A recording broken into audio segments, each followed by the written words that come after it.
The Edge of Sports is the name of his column.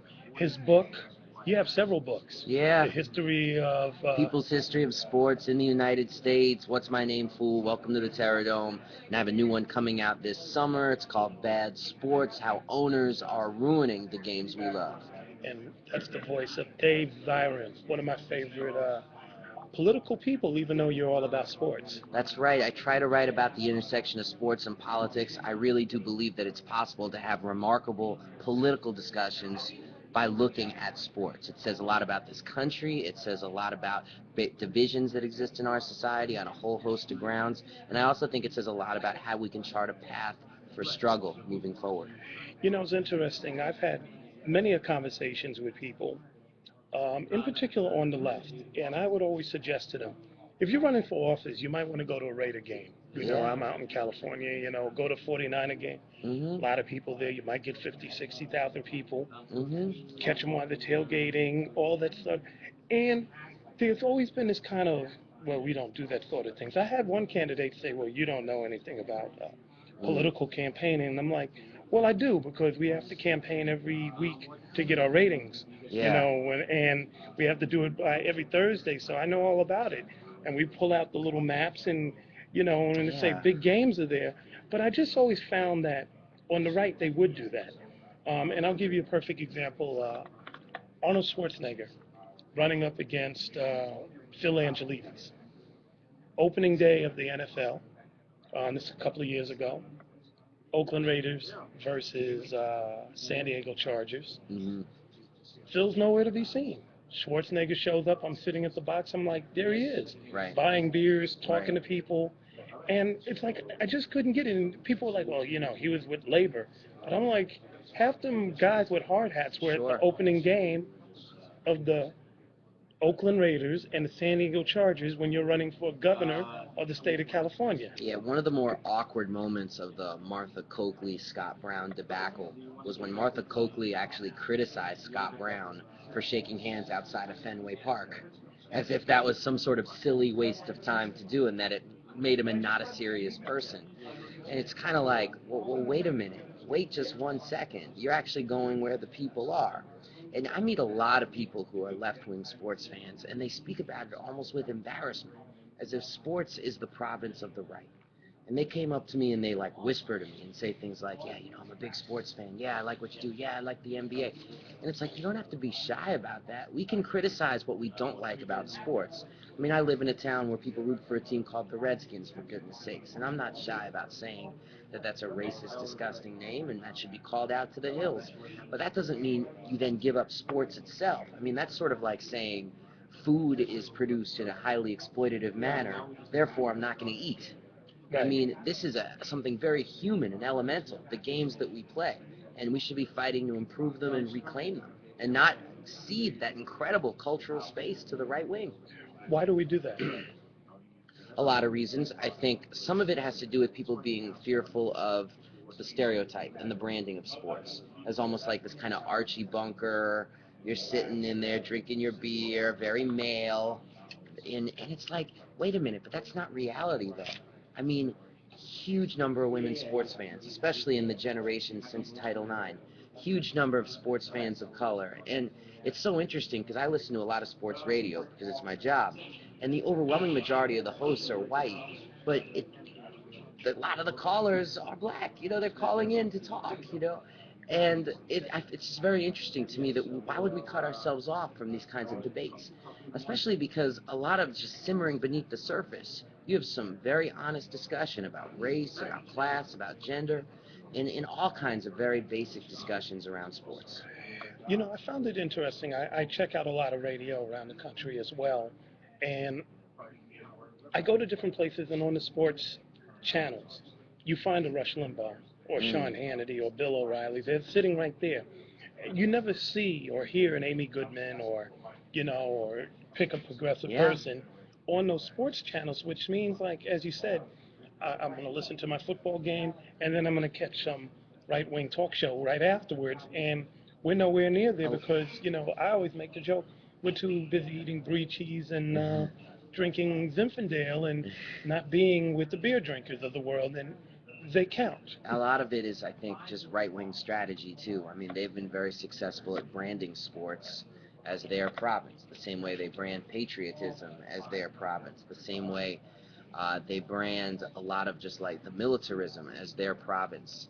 And what they try to do is attach that patriotism and attach that militarism to the world of sports, as if to say it's all one package. George W. Bush was very successful at this, very successful indeed. But we got to say, look, it's not that sports are inherently racist, sexist, homophobic, inherently militaristic. This is how it has been branded in this society. Because how else can you then explain Muhammad Ali, Jackie Robinson, Billie Jean King, Arthur Ashe, Tommy Smith and John Carlos, Martina Navratilova, people who have used sports as a way to speak out for social justice? How can we explain Los Suns in Phoenix standing up against Arizona's anti-immigration laws? I mean, sports is a neutral platform, and therefore it is what we make it. And when the left just gives the game up to the right, I mean, to me, that's just like an act of the circular firing squad, you know? People who are watching right now won't get a chance to hear this, but on the radio they will. I want to play this quote from H. Brown, Alameen, Yes.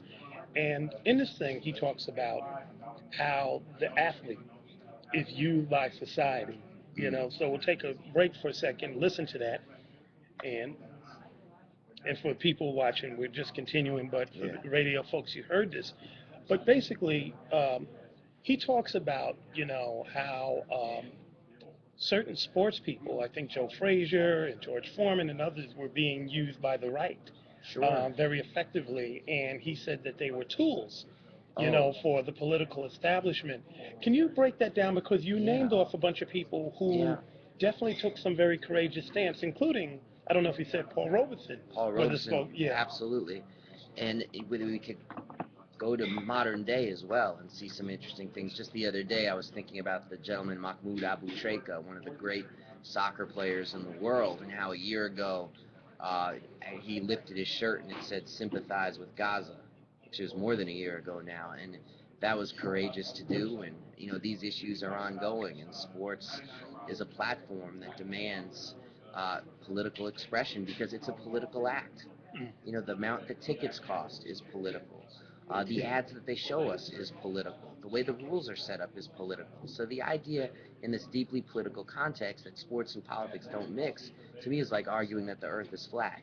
Now, you mentioned Frazier and Foreman, and that to me is one of the most ultimate examples of this because there is nothing right wing about Joe Frazier or George Foreman. I've interviewed Big George. He's as much of a humanist as anybody on this planet.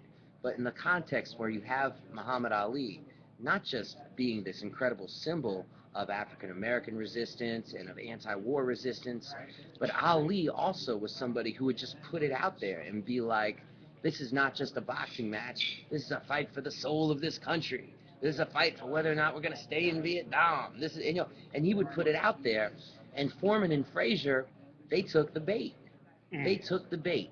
Now, with Frazier, it got even more personal because Ali never shied from, he would calling him like a gorilla and like all kinds of things about how ugly he is and stuff that really wasn't with the black is beautiful ethos of the time. And this, one of the reasons why Ali did that though is because he knew it would drive Joe Frazier absolutely out of his mind.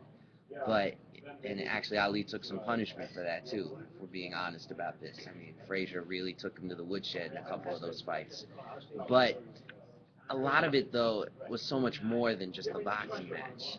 I mean, because you had people in the right basically push all their chips in the middle of the table with Joe Frazier or George Foreman, it meant that these boxing matches had a kind of import that even if Ali wasn't so outspoken, it would have had that same kind of resonance. The way Joe Louis, the boxer, was not outspoken at all, but when he faced the Nazi favorite Max Schmeling, it was so much more than just a boxing match. Let me ask you this, and that's your phone. Dave Zirin sitting Apologies. here, on the thing with his phone. But let me ask you this: do you think when you have a larger cause behind you, going back to, I was going to say Joe Brown, it wasn't Joe Brown, Jim Brown. not Jim Brown, the boxer, Oh, Joe Louis. Joe Lewis. Yeah, the Thank great you. Joe Yeah, Louis. when you have that sort of thing, like you are standing for the free world at this Yeah. point, even though it was mainly black America, but him beating a Yeah. Nazi or somebody who was associated Huge. because of his German thing. Do you think that gives you extra energy? And I mean, it's like almost like history The has to be with you. I mean, it's like the historical record on that. This is what makes part of what makes athletics so compelling. Not everybody rises to that occasion, and on that list, Joe Louis, who lost his first match with Max Schmeling. Sometimes the moment gets to be Did he so. really Yeah, lose? he lost the first one, and he destroyed Schmeling in the rematch. And he would say later that in a lot of ways for that first match, the moment was too big. The import, the idea that you're facing this Nazi, a country that's actually trying to build global domination on this question of militaristic white supremacy, it can be too much for some people. And I think, but that's what makes someone like Joe Louis, when he came back with the easy knockout, the second fight, that's what makes them legend. Ali, that's what makes them legends. I mean, in a lot of ways, the sort of public opinion, I've read studies that chart this, the public opinion against Ali really started to shift when he lost his fight against Frazier, his first fight when he was knocked to the canvas in Madison Square Garden. Because not only did he respond to that loss with tremendous grace, but people actually saw his courage in that fight because he was beaten so badly. And yeah, he lost.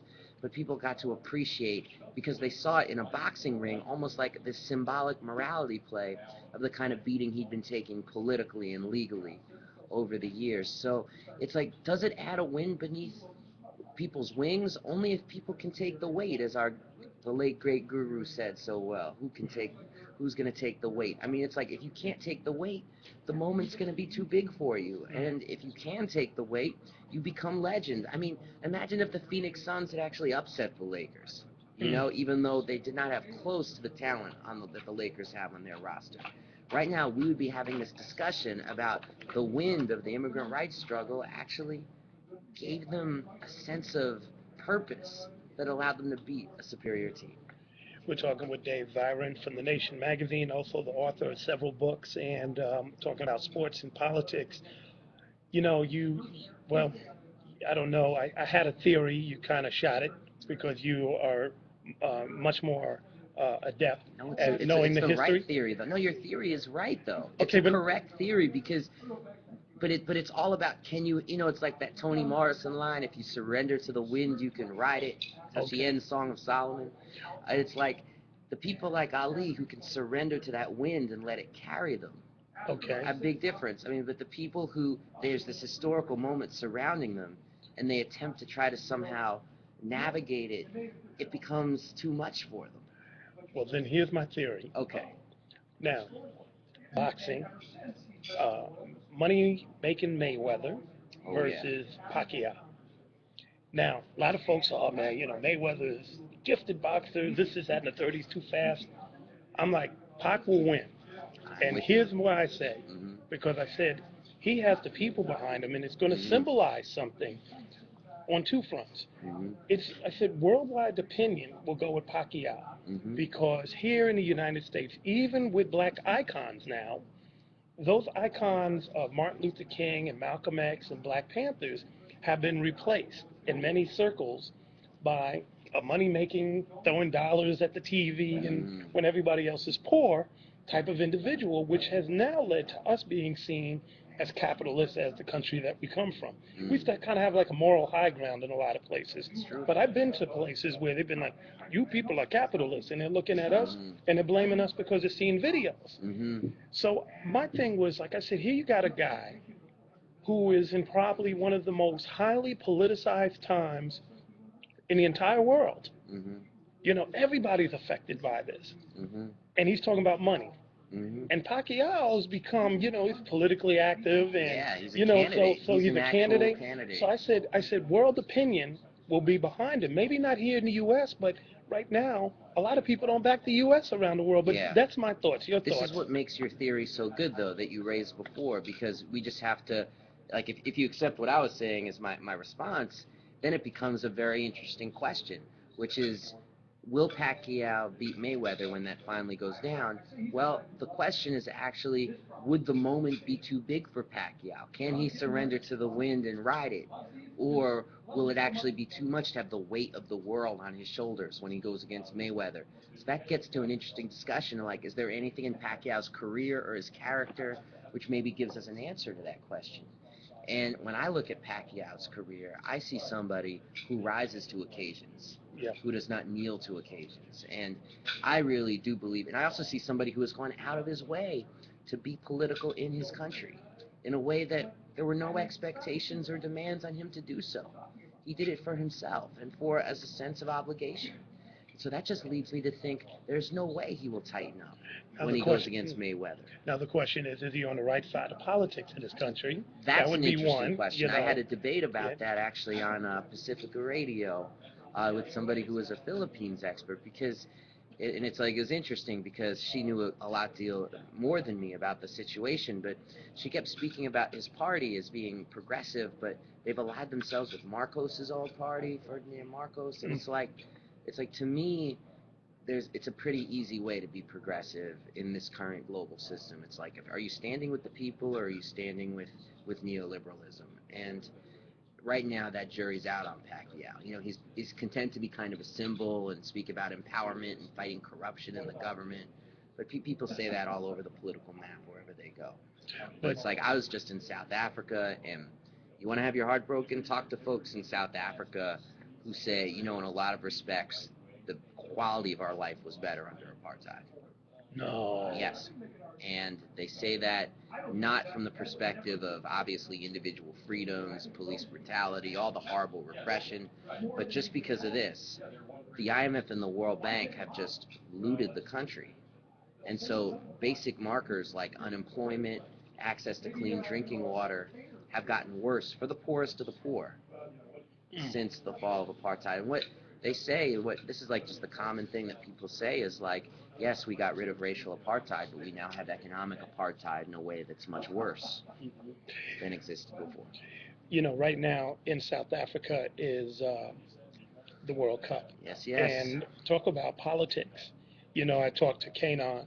He said he's like the face of that right now because of the theme song. But then you have Coca-Cola there, and you have all types of things, and Yeah. and now with Israel and all this other stuff. Well, I mean, imagine if Israel had actually made it to the yeah, World Cup. I mean, in the context of South Africa, which of course under apartheid had very close ties with the Israeli government, and then post-apartheid, I mean, people like Desmond Tutu in particular, but Nelson Mandela also tremendous critics of how Israel treats the Palestinians because there's always been that connection between white South Africa and Israel because they were both settler states. So they were like, we need to look out for each other, whether it's through arms, whether it's through military training. And so that legacy is real. So there is a strong, strong, strong pro-Palestinian majority in South Africa. So that just would have been crazy if Israel had made a run and got it. Interestingly, Israel's qualifiers were in Europe and not Asia. So think about that for a second, what some yeah. of those implications are. So what's the political take that you see with the World Cup right now? Oh my goodness. I mean, to me, the main take is going to be this tension that exists inside South Africa about whether or not they're going to seriously protest some of the choices that were made to fund the World Cup. Deficit spending, building stadiums, keeping out street traders from being near the tourists, serious repressive laws against things like walking your dog, spitting on the street, public cursing, because there's this huge emphasis on we have to make South Africa presentable for an international audience. But the tension is between that and people's not only their excitement about the cup, but their deep, deep, deep concern that South Africa will look bad internationally if they can't pull it off, and their anger at some very racist editorials that have appeared in Europe, not in the United States that I've seen, but in Europe about probably because care less about soccer in the United States, but in Europe about whether or not South Africa should even be hosting the cup. Well, hold on a second. I think I've seen this movie before. Mm. The Olympics in China. Exactly. You know what? You know what's crazy too. You know what's crazy too is I was in Vancouver before the Winter Olympics, and it's so funny to me because You can't think of two more different countries than South Africa or Canada, but the issues are the same. And so trying to think about that is like, why are there the same issues? Civil liberties, balance with repression, balance with presenting that international face, spending priorities, how they've become like neoliberal Trojan horses. So they push these games in. And to me, the answer is that the International Olympic Committee or FIFA, they're like McDonald's. And they demand that these countries be like franchisees. Mm. Like, if you opened a McDonald's, Davey, and you said, I'm only going to serve salad, how long would McDonald's let you stay open? You know, it's like, it's the same with these countries. It's like South Africa, the ANC, the African National Congress, there were several steps where they wanted to do things differently. Like, one example being have to have clothing that's like the World Cup gear and the souvenir stuff produced by local factories to increase business there. No, FIFA says, no, no, no. We have our licensing already in place. It's being done in these Southeast Asian sweatshops, and you're gonna deal with that. And there's no objection. FIFA says we want some laws passed. We want people removed from their settlements. The Joe Slovo settlement, 20,000 people forcibly removed because they said it was an eyesore. People going to Cape Town from the airport. The UN even issued a formal complaint on that basis. I mean, it's some ugly business going on. Wow, wow, wow, wow. So, and this is done because the prestige of having a successful World Cup, the way that China, in many Yeah, ways, had a successful yeah. Olympic, at least the opening ceremony. Oh, yeah. You know, does that outweigh the type of oppression that went on? Because in China, people were kicked out, oppressed, Yeah. and from what I understand, right around the corner, it looks worse than any slum you've ever seen. Right. But you would know that watching it on TV. Right. I mean, I think you're talking about with that it was a tale of two Beijings, and now you're going to be talking about a tale of two South Africas. I mean, the people who are the poorest of the poor in South Africa, working people in South Africa. I mean, they are going to take a hit for this, and the bill isn't even due yet because they rang up big deficits to actually pay for these stadiums. The nickname there is the White Elephants. That's what they call the stadiums. And South Africa's a sports mad country. I mean, they already had stadiums that could have been used. But once again, the demands made by FIFA. It's like we want new stadiums. How does an outfit like FIFA become this powerful that they can dictate to Oh, countries? And why is South Africa, which many people say is the U.S. of Africa, mm. so to speak, or the most westernized, and one of the top 10 countries in the world that has technology and all that, how does it allow itself to be buckled like that? Well, the U.S. is trying to get the World Cup, and they'll do the same thing. I mean, part of it is that the international prestige. See, it's like this: the IMF and the World Bank. I mean, one of their main objectives about how countries should bring in capital is tourism. It's tourism, tourism, tourism, and people think that the Olympics and FIFA are really the crown jewels of tourism. Although, ironically, the expectations for the World Cup were dramatically below expectations for the amount of people coming in, dramatically below. Largely because a lot of people are staying away because they don't want to be there for all the craziness of the World Cup. So people who may have traveled there, you're just really replacing different tourists. You Mm. see what I'm saying? Like not getting this huge influx of tourists, and everybody jacked up prices on hotels and airfare, so it's made it very cost prohibitive for a lot of people. And yeah, FIFA is a multi-billion-dollar entity. I mean, what it is, it's so powerful because it's like a stateless actor. It's like a free-floating state with laws unto itself.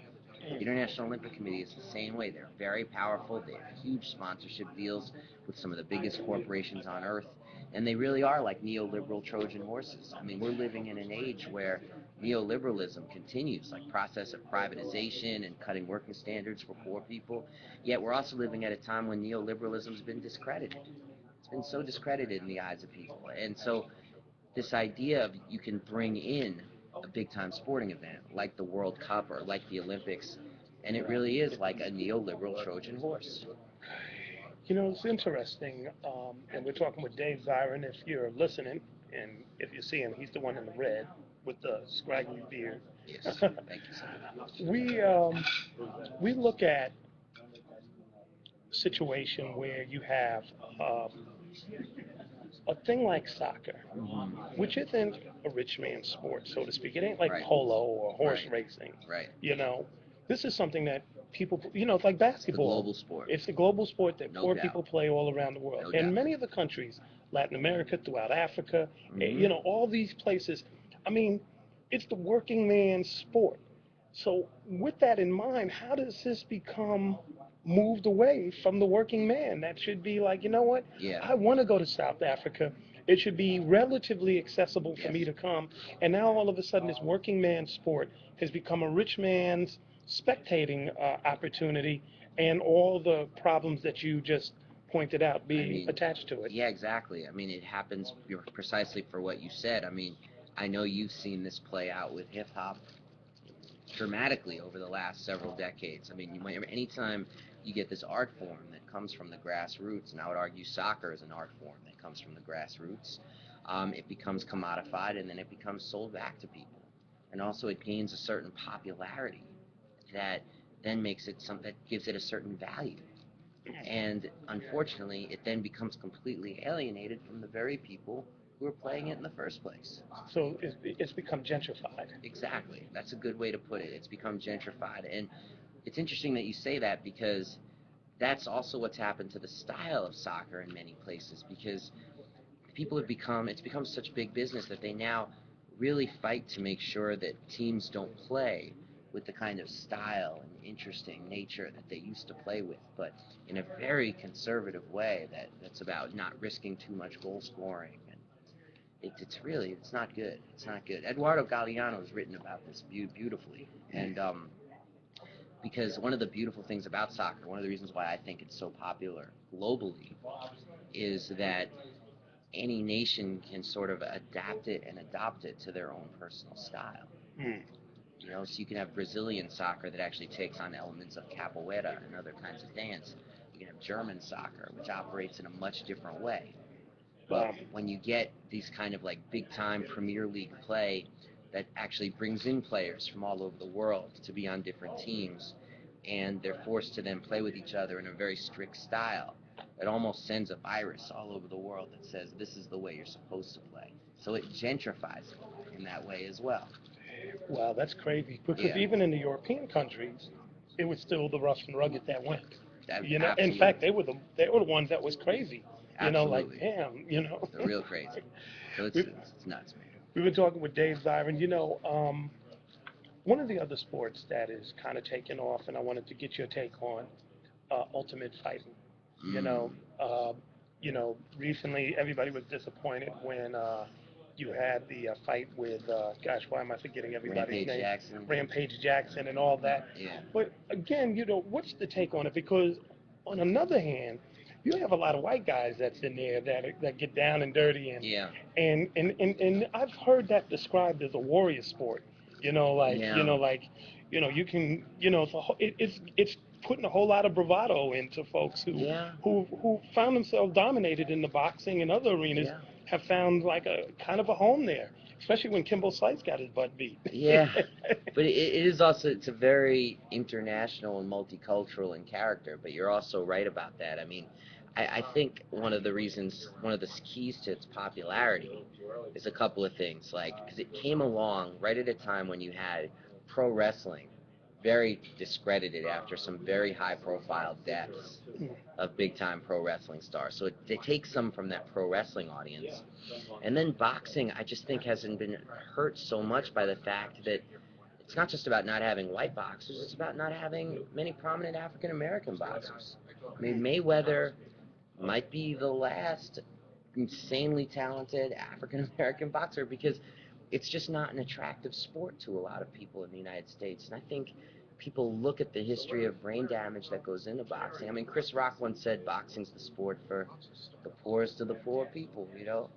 And he said whoever gets most messed up by America is who becomes the champion. And it's like people tend not to want to associate with that. I've seen that here in Prince George's County in D.C. So many boxing gyms have closed. And this is the home of Sugar Ray Leonard. But this generation, Sugar Ray Leonard is playing a different sport, if they have access to sports at all, honestly. So I think that's part of it. And I think the other thing is like there's something, it's going to sound bizarre, but there's something humane about ultimate fighting in that you're not going to see people get the concussions in Ultimate Fighting. You're not going to see people take the kind of beating. I mean, boxing, and I'm a big boxing fan. I'm aware of the hypocrisy of what I'm saying because I love the sport. It's brutal. It's so brutal. What it does to people is so brutal. Mm. I mean, Buster Mathis Jr., who was a boxer, said to his father, Buster Mathis Sr., he said, "Daddy, I either want to do football or boxing. What should I do?" And Buster Mathis Sr. said, "Son, play football because nobody plays boxing." Mm. That's a real interesting take. You said something about the African American athlete in boxing Mm, and access to sport, but are we doing sports at all anymore? yeah. It seems like, and again, this goes back to, first of all, I look at things now as globally. Mm, You got to play it got from the global stage, which is why I was saying about Pacquiao. you. He's seen around the world as the people's champ versus Mayweather, who seems to be a United States phenomenon. The Right. money Mayweather, Right. everybody's poor. You Right. represent capitalism. This guy doesn't. That's the Right. equation. That would be interesting. But with the other sports, as it takes global proportions, you start to see some of these hungry folks from poorer countries, Latin America in particular, like step it Hmm. up, like, yo, this is my only chance. Right. And I'm not sure if we're as hungry anymore. Well, it's interesting because some of it is about basic access and some of it is about basic infrastructure. I mean, we don't have boxing gyms in this country in the same way. We definitely don't have youth baseball in the inner city in the same way. I mean, you've seen a generation where the number of African Americans who play baseball has gone from roughly 25% to its low it hit last year was 7.8%. And flip that for a second, and you've got Major League Baseball investing billions of dollars in the Dominican Republic and Venezuela to develop talent on the cheap. Right, but you also have football investing in Somalia. I mean, not Somalia, but Samoa. Samoa, definitely. And even in basketball, people are going over and going. These More these global. European guys are shooting free throws, but even though they coming from these real I poor mean, countries. it's a bigger talent pool. I don't know if people in this country are less hungry to be star athletes. I think it also one of the problems in this country is that it professionalizes at such an early age with AAU ball and these leagues that you have to have money to get in those. Mm. So it's just like the whole pickup culture, the sandlot culture, is something that's been lost, and that means a whole group of kids have been cut out, and then they start behind. I mean, there's no such thing as somebody who's just a natural athlete. I mean, it takes training, it takes repetition, it takes coaching, and that's just what kids don't have, and they have no access to it if they come from an economically disadvantaged community. And when you couple that with the incredible size of the global pool, Mm. as more and more people want to get into these leagues, I mean, it really is like a camel walking through the eye of a needle at this point. We've been talking to Dave Zirin. You got a book coming out. Um, Yes. what's this book about? It's called Bad Sports, How Owners Are Ruining the Games We Love. It's like I go into some of the biggest problems that we're dealing with in sports right now, and I try to make the case that the problem is that the people who run sports are like the bankers at Goldman Sachs. They've spent the last 20 years looking for short-term gain over the long-term health of the sport.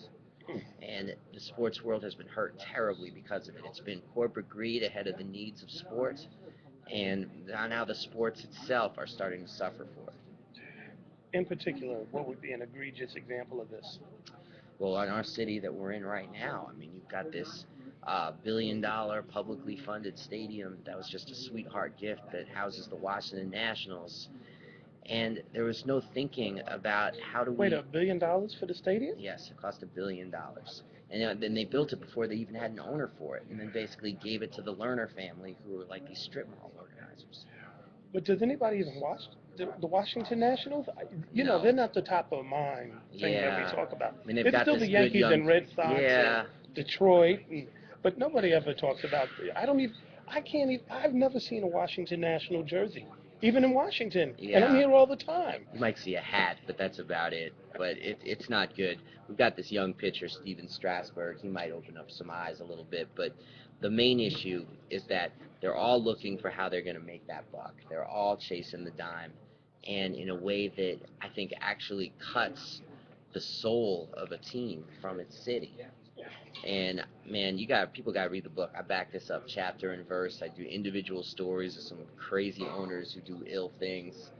I especially go after Dan Snyder, owner of the Washington Redskins, and Donald Sterling of the Clippers, and really trying to look. Oh my God, the CEO of the Kansas City Royals is a gentleman who ran Walmart for 30 years, and so it's like now he runs his team like he ran Walmart. Wow, no, do they don't get health care? Maybe they get health care, but it's bare bones, that's for sure. What about Al Davis? You better say something nice about us Raiders. Yeah. I don't He's take out. crazy. Yeah, I mean, there's a part of me that likes the fact that Al has always been such a rebel relative to the establishment in sports. I know he did dirty around the stadium, around moving from LA to Oakland, but you know what? I leave Al alone. What about that situation with gosh, what was the last coach where he just Tom Cable. yeah, not Cable, the other one where Oh God. you know what I'm talking about, Yeah. where he was just like Lane son, Kiffin. yeah, Wayne, yeah. What was that about? Where I mean, that was kind of a gangster move, where he just sat up there and basically had a 2-hour press conference to say, "Yep, I owe you money, and son, you ain't getting it." End Yeah. of story. And that dude hasn't talked or said anything afterwards. And Except everybody goes, "Yo, Al shut him down." Like, Yeah, but I mean, Lane Kiffin, who, by the way, I think is just an execrable character by all counts. what does that mean? Oh, he's not good people. Lane Okay. Kiffin's not good people. But you know what? I'll tell you this about Lane Kiffin though. He did laugh last because everybody knows that if there's one thing that Al Davis loves more than Raiders football, it's USC football. He's obsessed with the University of Southern California. And who's the new football coach now at USC? Lane Kiffin. Unbelievable. Lane Kiffin's like the Sarah Palin of coaches. It's like he's accomplished nothing, and yet somehow he's the go-to guy. Wow. The Sarah Palin. Totally. Okay, well, I hear that. As we close out, man, what do you see on the horizons? Which sports are going to rise? Any particular teams that you're Man, looking for? this is Or what I'm looking towards. I mean, you could have labor disputes and lockouts in the NFL, the NHL, and the NBA all in the next year and next year and a half. And that can keep in mind they're not going to be strikes; they're going to be lockouts, and that's going to create some very interesting questions, I think, for the labor movement. for people who don't know, what's the difference when you say strike and lockout? That's a great question, and I'm really glad you asked that because that's really important. Because a lot of people sometimes see these labor disputes and they say billionaires versus millionaires, why should I care? Well, here's why people should care. A strike, of course, is when the players say, you're not giving us a good contract, we're walking out. The lockout is when the contract isn't reached and the owners say, well, we're just going to lock the doors then because we have no contract. And the unions are saying, well, wait a minute, why don't we just play under the existing CBA, collective bargaining agreement, until we get a new contract? And the owner is saying, no, we are locking you out because we want to show you that we mean business. When they do that, I had this conversation with DeMaurice Smith of the NFL Players Association, and he made this point very beautifully. He said, look, you're not just locking out us. Forget about us. You're locking out every maintenance worker. You're locking out everybody who works for the concessions. You're locking out everybody who sells the souvenirs and the memorabilia.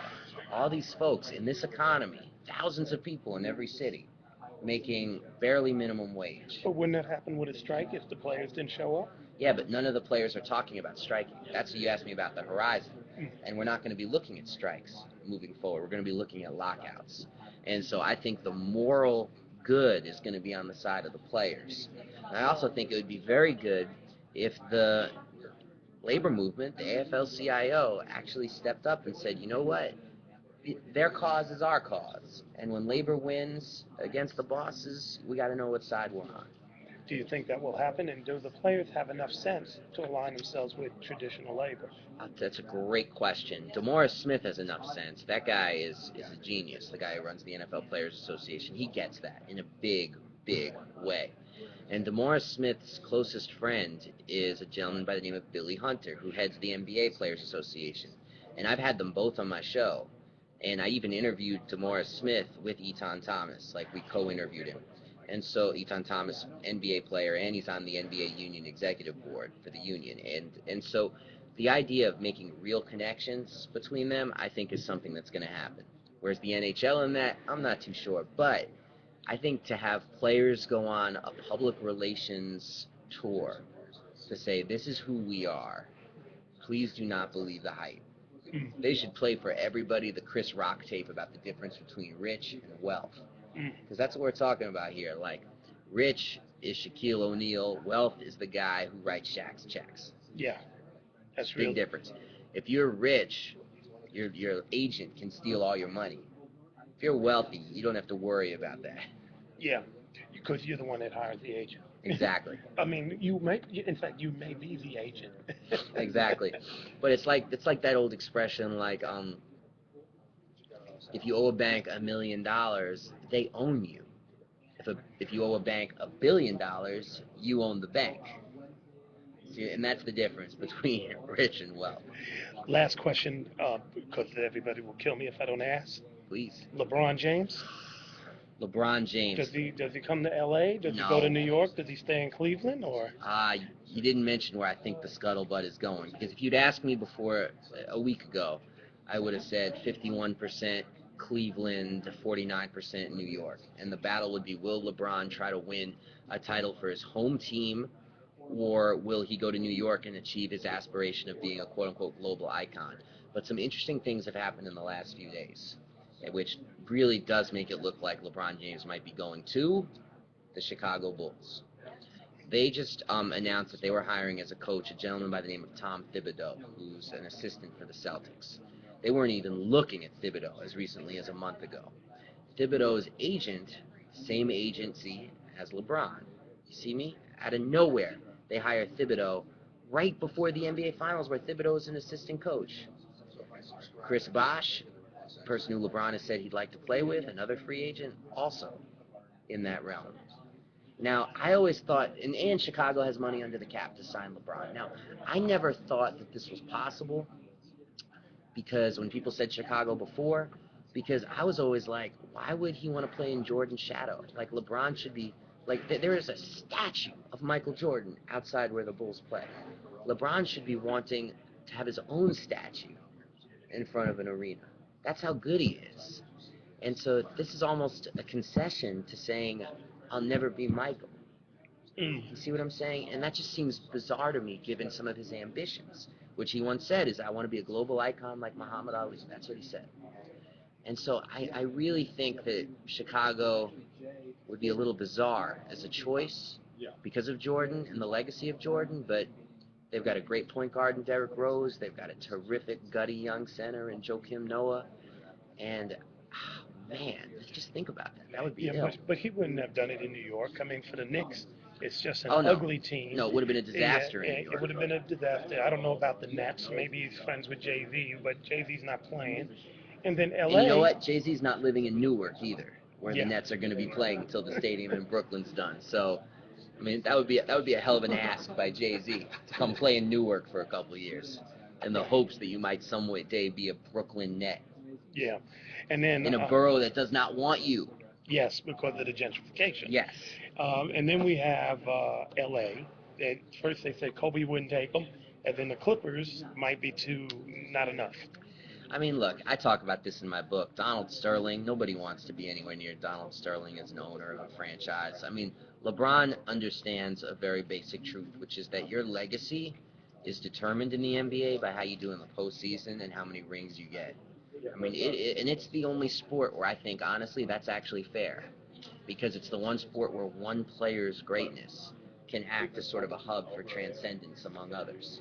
And there's a reason why today it's a no-brainer that Akeem Olajuwon was better than Patrick Ewing. And the first reason why we say that, Akeem had 2 rings, Patrick never won a ring. And there's a reason. And LeBron James needs to ask, do I want to be Michael Jordan or do I want to be Dominique Wilkins? You know what I'm saying? I mean, Dominique had insane skills, never went past the second round of the playoffs. It's part of that. That's part of his legacy. LeBron doesn't want that legacy. But to me, the best thing for his legacy is go back to Cleveland and bring the first title to that city in almost 50 years. That would be a hell of a legacy, to actually save the city of Cleveland. But the idea of going to Chicago... But Cleveland is too small of a city, even if he did, to have that That's an appreciation. interesting question. That's an interesting question. I truly believe that in the internet age, there's no such thing as a small city anymore. Hmm. I think we're past that time where you had Magic in LA and Bird in Boston, and that's what made it so special because there are these two huge cities and the Celtics and whatever. You can play in Cleveland and be a global icon, I believe. I mean, maybe I'm wrong about that, but I do know that there's a LeBron James museum in China, Hmm. okay? And somehow that happened after being in Cleveland. Okay. So, and it's just like, so that's my whole point is that when you're as good as LeBron, you have the chance to make your own mark and chart your own trail. And I don't see him doing that in Chicago because no matter what he does, it is Jordan's trail. Well, there you have it. Something to think about. Lakers and Celtics? I picked the Lakers in 7 before the series began. I see no reason to change that now. Yeah, same here. But, I hate that Muppet guy, Rondo, but that's me. Oh, I, I will not comment on that because it's one of those things where it's like we're he's player the hating them because no he's he the had a triple double yeah, I know last night. he's Larry Bird. He's the new Larry Bird, Rondo, In because other he's words, somebody annoying. he's annoying. You hate him, and he's good. Yeah. And he just seems to always be Check there. this out. He's 6'1". He led both teams in rebounds yesterday. Yeah, How sick is that? He's 6'1". He's the point guard. He led both teams in rebounds. that's why That's insane. that's why I call him Rondo Bird. Rondo Bird. That's acceptable. I'll take it. We're out for now. Dave Zirin in the building. Oh We're out. man. Peace. Peace. Yeah, man. I was like, Man. that dude is a pain in my ass.